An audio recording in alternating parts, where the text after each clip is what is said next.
Jangan saling menyalahkan. Yang salah itu yang sholat pakai kepala duluan. Jadi belum nyampe, udah kepala duluan. Ribut duluan. Nabi mengajarkan pada sahabat-sahabatnya yang mulia, ridwanullahu alaihim jami'an. Abu Bakar As-Siddiq, Umar bin Khattab, Utsman bin Affan, Ali bin Abi Thalib, Ubay bin Ka'ab, kemudian sahabat-sahabat yang lain, Ibnu Abbas radhiyallahu taala anhuma, dan Abdullah bin Umar, Ibnu Umar radhiyallahu taala anhuma, dan seterusnya. Nah, mereka itu kan sepeninggal Nabi wafat sallallahu alaihi wasallam, menyebar mereka. Mengajarkan Islam mulai meluas. Ke Persia, ke Irak, ke Iran, terus diajarkan. Sampai ke Afrika Utara, ke Mesir, ke Libya, Tunisia, Aljazair, Maroko, nyebrang lagi. Sampai ke perbatasan Italia, Sisilia. Dan nyebar terus. Sampai ke Spanyol, nyebrang, Andalusia. Sampai kenal Sevilla. Sevilla itu wilayah Islam dulunya itu. Makanya kalau Anda ke Sevilla, di kaosnya itu Andalusia. Sevilla, musuh besarnya Barcelona. Ya, ahli itu. Ya. Bacanya Sevilla, bukan Sevilla. Karena mereka meluas, Nabi wafat. Diajarkan oleh mereka dari Nabi. Yang Nabi ajarkan itu tidak ditutupi oleh mereka. Diajarkan semua. Semua.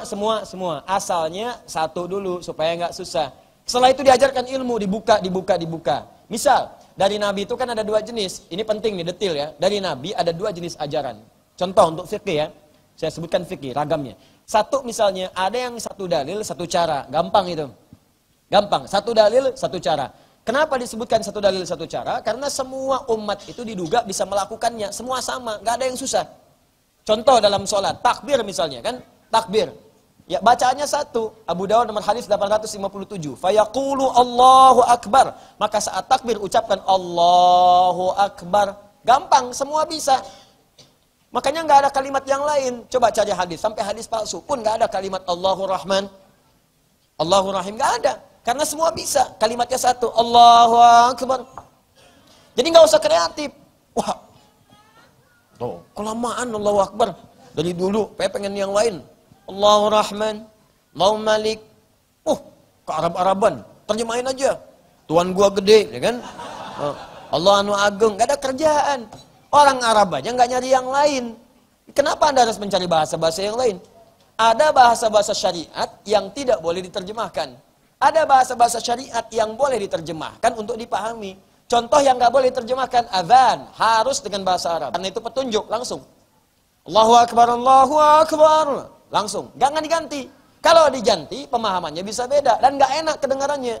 Orang Sunda azan, orang Jawa azan, Jakarta azan. Nggak enak kedengarannya. Beda semua. Allah istagrid, Allah istagrid. Wah, Inggris. Allah nu ageng, Ciamis. Tuhan gua gede, Betawi. Gak enak. Allahu Akbar, Allahu Akbar. Sentuhan ke jiwa. Idza dzukirallahu wajilat qulubuhum. Jika disebutkan nama Allah, bergetar jiwanya. Sudah azan. La ilaha illallah. Baru azan, belum qomat. Tapi getaran. Ada getaran ke jiwa. Nama-nama surah dalam Al-Quran. Tetapkan seperti itu. Walaupun ada terjemahan, jangan dibaca dengan terjemahan. Jadi perbincangan, tidak. Tetap nama Arabnya.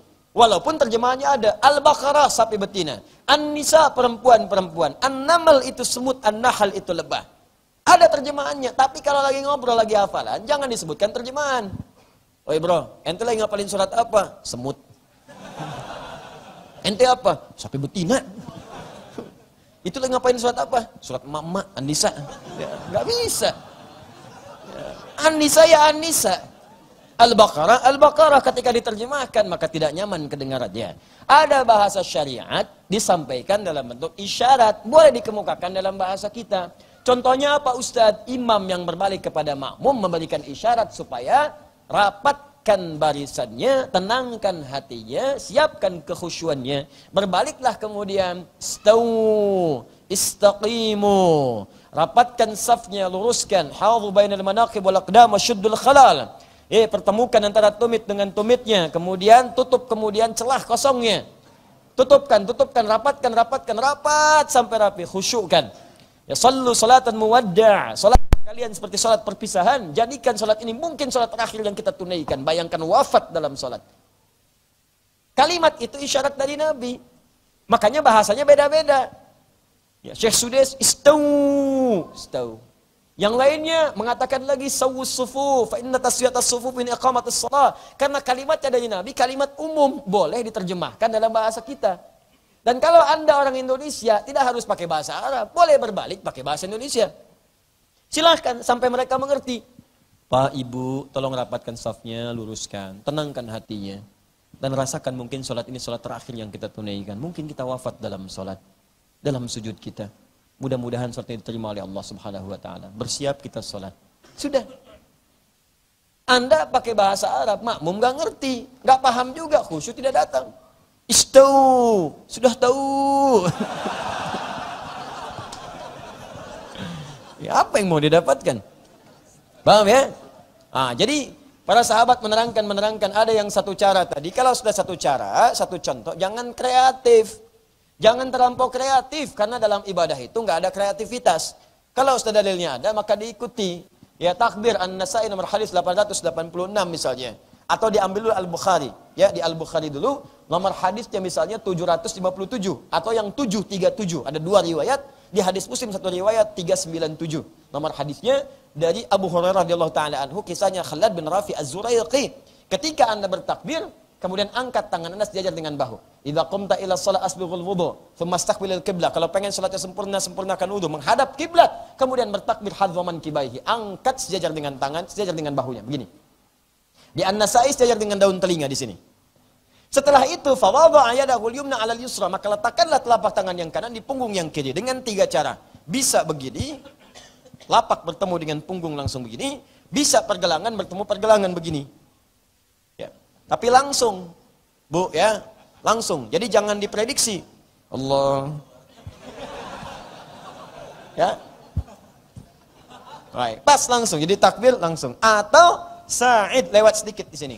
Ya. Tapi tidak boleh sampai ke sini mirfaq, marafiq. Tidak boleh. Jangan bertakbir seperti orang sombong kata Nabi. Ya, orang kan kalau melihat proyek kan begini. Ya. Jadi begini, nggak boleh sampai sini saja. Ya.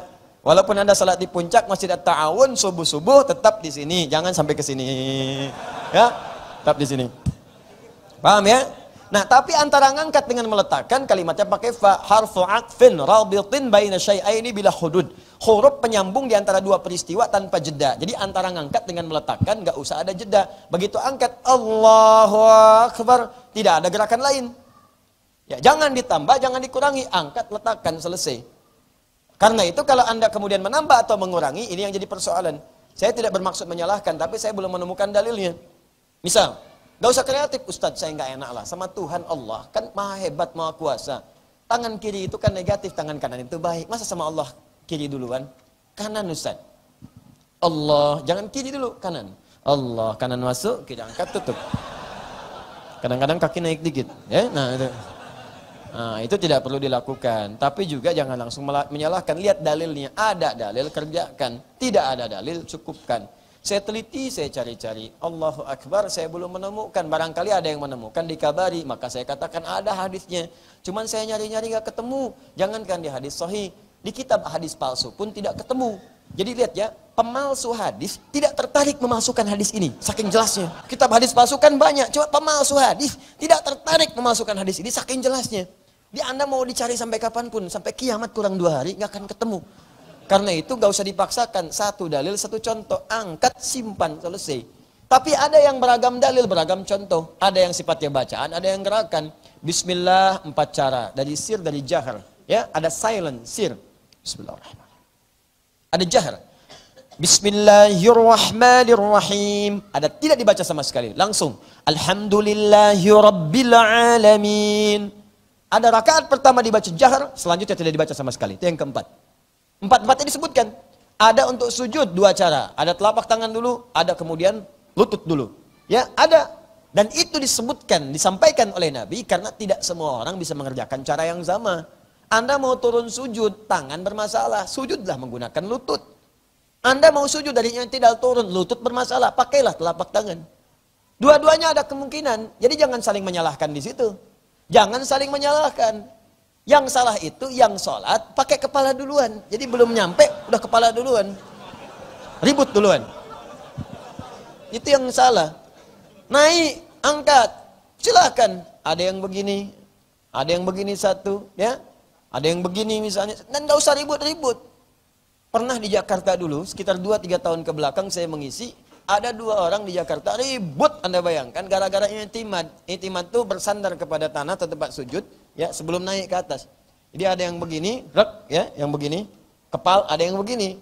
Nah, itu ribut, saya yang benar. Oh enggak, kamu salah, saya yang benar. Ya, Masya Allah. Jadi ribut tuh. Ternyata Allah berikan jalan. Apa jalannya? Dalil disampaikan, masing-masing masih bertahan. Gampang. Dulu kan masih musimnya batu akik. Batu akik cincin, sampai dicari-cari. Sampai yang paling lucu, kita pernah bawa batu kali, disebutkan, ini akik, wah rebutan. Ya, teman-teman sekalian, yang tadi pakai kepalan ini, dia qadarullah pakai batu akik di sini. Jadi begitu turun, tekan kerasa tuh. Ya, besoknya, tangannya menjadi begini, turunnya, nggak begini lagi. Ya, ditanya sama kawannya, sekarang yang begini sahih ya kan? Karena pas begini pakai batu, gitu kan, pakai batu akik, pakai cincin. Jadi nggak sempat kemudian begini karena sakit, jadi begini. Jadi disitulah ketemu kemudian belajar, akhirnya teduhlah satu sama lain. Diindah gitu, mau begini silahkan. Nah, yang saya ingin katakan, dari Nabi diajarkan semuanya, sahabat mengajarkan, turun ke tabi'in, turunlah kemudian ke ulama-ulama tadi. Dulu sahabat menerima dengan lisan. Disampaikan ke tabi'in, ada yang mencatat, ada yang menghafal. 4 orang ini, 4 bintang ini, itu hafalannya luar biasa. Syafi'i jangan ditanya. Karena mau tanya gimana, sudah meninggal beliau. Ya. Tapi hafalan luar biasa. Baca sirahnya, saya punya itu, saya kumpulkan tuh obatnya. Imam Abu Hanifah begini kisahnya. Imam Malik begini kisahnya. Imam Syafi'i begini, dari ibunya mendidik, dari menuntut ilmu. Imam Ahmad seperti apa? Kumpulkan satu-satu. Allahu Akbar kecerdasannya. Yang hafal 1 juta hadis, ada yang hafal ratusan ribu hadis, yang fiqihnya, yang belajar logahnya, sampai datang ke pedalaman sampai macam-macam. Asy-Syafi'i, Hambali, Maliki, Hanafi. Semua hafal dengan ingatannya, ya. Mahfuzun fis sudur, hafal dengan ingatannya, maktubun fis sutur, dan bisa menuliskannya sempurna. Apa yang dihafal dituliskan. Jadi ada yang nulis karena nggak bisa hafal. Ada yang hafal nggak bisa nulis. Ini bisa nulis, bisa menghafal. Karena itu ajaran-ajaran mereka itu langgeng sampai kekinian. Karena dituliskan di kitab mereka. Disampaikan di murid-muridnya. Maka ketika mereka mengajarkan, mereka paham 4 tadi. Bismillah ada 4 cara. Jahar, sir. Tidak sama sekali. Pertama jahar, selanjutnya nggak dibaca. 4 cara. Ya, ketika mereka mengajarkan pada murid-muridnya, disebutkan ada hukum-hukumnya. Cuma dalam prakteknya mereka harus memilih 1. Nggak mungkin 4-4. Jadi praktekkan. Saya imam besar. Wah, luar biasa. Saya tahu fikih semuanya. Maka dalam sholat subuh kali ini saya akan bacakan bismillah dengan 4 cara. Nggak ada. Nabi aja orang paling takwa. Orang paling takwa. Imam manusia paling besar dalam kehidupan dunia sampai ke akhiratnya. Tetap dalam sholat, versi yang dibaca sekali. Kadang beliau bacakan jahar, kadang beliau bacakan sir. Kadang dibaca pertama, selanjutnya tidak. Kadang tidak dibaca sama sekali untuk menunjukkan kebolehan itu. Anda siapa? Nabi bukan, Rasul bukan, imam bukan, makmum kadang-kadang. Tiba-tiba Anda katakan, baca 4-4-nya. Bismillahirrahmanirrahim. Bismillahirrahmanirrahim. Tidak dibaca sama sekali. Enggak. Nah, karena al-imam al-a'immah al-arba'ah ini, haula 4 imam ini, Abu Hanifah, Malik, Asy-Syafi'i, kemudian Imam Ahmad, mesti memilih salah satu. Maka dalam bahasa Arab ketika condong ke salah satu disebut ma dhahaba ilaihi. Ma dhahaba ilaihi. Ya, hal yang cenderung untuk diambil, untuk dipraktekkan, disingkat jadi madhab.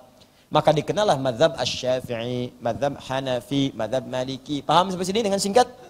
Paham. Jadi madhab itu jalur belajar sampai ke Nabi dari imam tertentu yang nasab keilmuannya sampai kepada kita.